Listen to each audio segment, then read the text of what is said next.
πρώτο ποδηλατικό παιχνίδι. Φεγγάρι στη Ρόδα.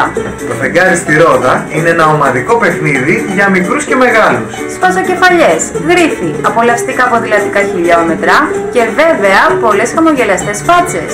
Τετάρτη 14 Μαΐου, 6 το απόγευμα στην πλατεία Γεωργίου. Μετά το παιχνίδι δεν φεύγει κανείς. Η βραδιά συνεχίζεται με live μουσικές και κουζίνα ρεφενέ. Οι εγγραφές ξεκίνησαν. Δηλώστε συμμετοχή.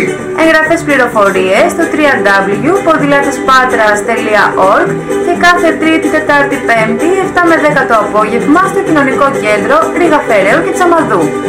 Άντε λοιπόν, στην υγειά μας και η χορηγή μακριά μας.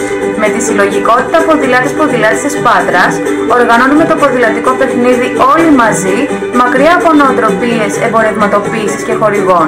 Με όχημα την αυτοοργάνωση και τη συλλογική δράση. Τετάρτη 14 Μαΐου στις 6 το απόγευμα στην πλατεία Γεωργίου. Ελάτε να γνωριστούμε και να παίξουμε, δίνοντας στην πόλη μας φαντασία και ζωντάνια.